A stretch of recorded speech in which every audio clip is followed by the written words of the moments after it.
कुछ सालों बाद अनाया इस गांव में लौटी जो 10 साल पहले गांव से भाग गई थी।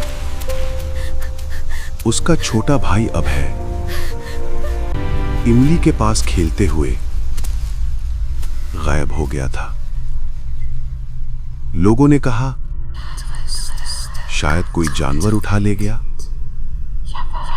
मां ने कहा उसे इमली के पेड़ ने निगल लिया।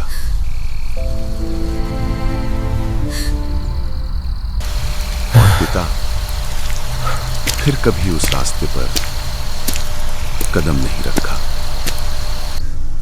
अनाया डरपोक नहीं थी। उसने अपने भाई को खोया, पर गांव ने कभी माना ही नहीं कि यहां कुछ गलत हुआ। अनाया शहर भाग गई क्योंकि वहां पेड़ नहीं थे जो उसे अभय की याद दिलाते।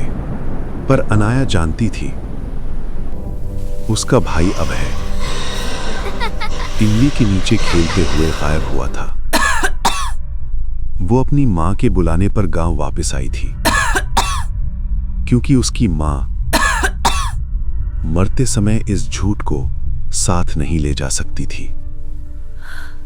मां जानती थी अभय मरा नहीं है, वो अब भी इमली के पास है और जब तक कोई उसे वापस नहीं मांगेगा वो वहीं कैद रहेगा। अब मां मर चुकी थी और मरने से पहले उसने अनाया की कलाई पर लाल धागा बांधा था। मन्नत के लिए नहीं, अभय का नाम पेड़ से वापस लेना है, मां ने कहा।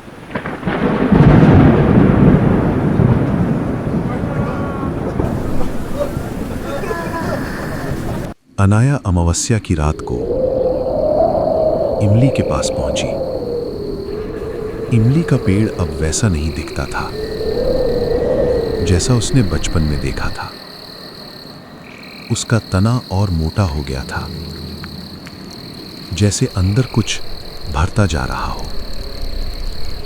नीचे पत्थर पर सैकड़ों धागे पड़े थे, कुछ टूटे, कुछ खून से सने। हवा में सड़न थी, सड़ते हुए इंसानी मांस की। उसने अपने हाथ में बंधी लाल मौली को देखा, दिया जलाया। लौ फड़फड़ा रही थी, हवा हर दिशा से आ रही थी।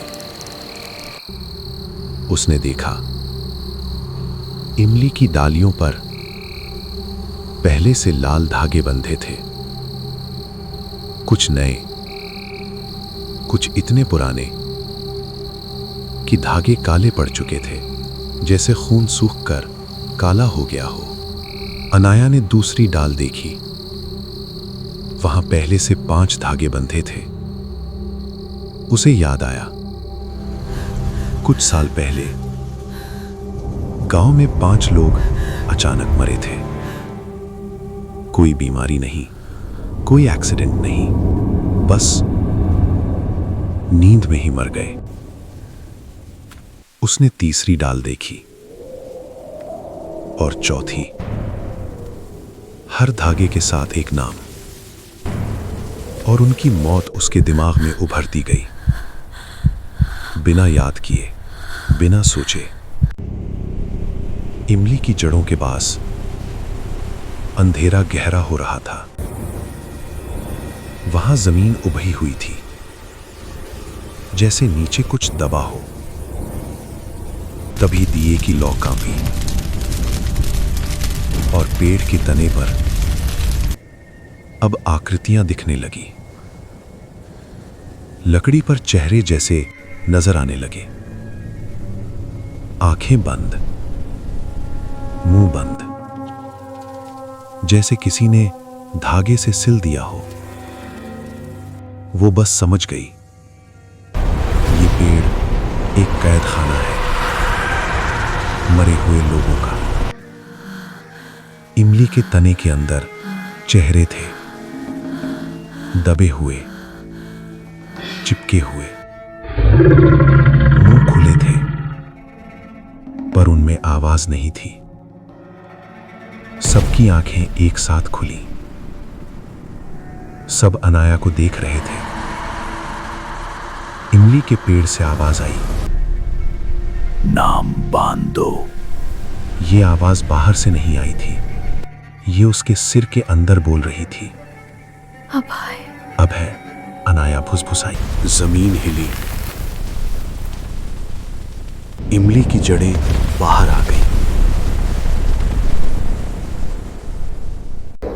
जहां से मिट्टी खिसकी थी वहां आकृतियां बाहर निकलने लगी, जो इंसानी तो थीं पर पूरी तरह शैतानी।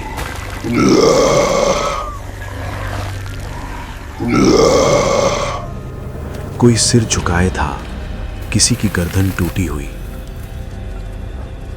कोई बिना आंखों के।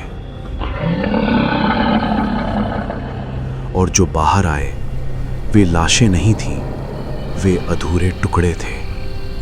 कोई बिना सिर, कोई बिना चमड़ी, कोई सिर्फ पेट, सब रेंगते हुए, सब भूखे। तभी एक हाथ बाहर निकला, फिर दूसरा। कलाइयां जली हुई जिन पर वही लाल धागा बंधा था। अनाया पीछे हटी, भागने की कोशिश की, लेकिन उसके पैरों में अब जड़ें उगाई थी।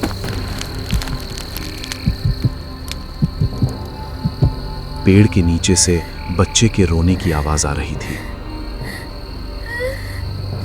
किसी एक बच्चे की नहीं, कई बच्चों की। उस आवाज ने कहा, जो नाम एक बार यहां बंध गया वो यहां से वापस नहीं जाता।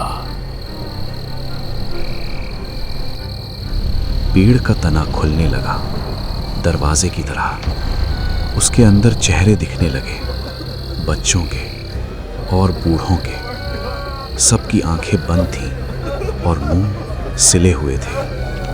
तभी अनाया के पैरों के पास मिट्टी से उंगलियां निकली, छोटी, नीली पड़ी हुई, और नीचे से आवाज आई, यहाँ अंधेर है। दीदी, दीदी, यहाँ अंधेरा है। यहाँ अंधेर है। अनाया रो पड़ी।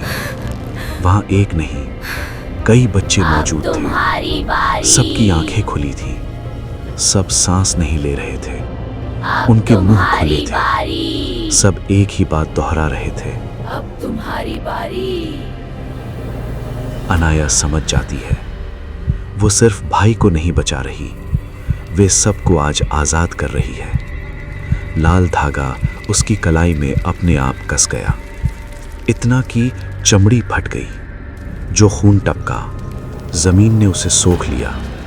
मिट्टी से आवाज आई, एक नाम बांधा, एक नाम जागा, एक नाम बांधा, एक फिर नाम दूसरी जागा। आवाज, अगर सब जागेंगे तो तुम्हारी बारी आएगी। तीसरी आवाज उसके कान के पास, तो तुम्हारी बारी आएगी। मैं यहाँ मन्नत मांगने नहीं आई। फिर आवाज आई, कोई भी यहां मन्नत मांगने नहीं आता। दिए की लौ बुझ गई। अंधेरे में उसने महसूस किया कोई उसके बहुत पास खड़ा है। सांस की गर्मी गर्दन पर महसूस हो रही थी। उसकी आवाज कांप रही थी। तो लोग यहाँ क्यों आते हैं? अपनी आत्मा छोड़ने। मैं अपनी आत्मा नहीं दूंगी। अंधेरा हंसा। तुम पहले ही दे चुकी हो।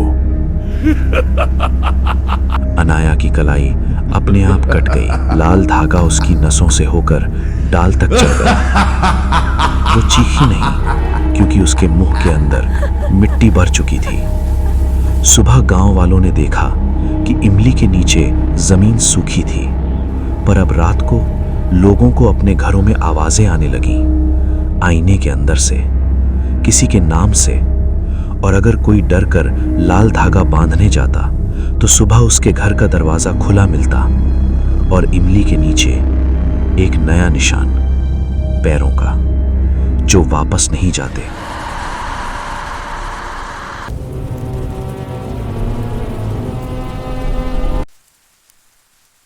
मैं वापस आ गया हूं दीदी, अब तुम्हारी बारी।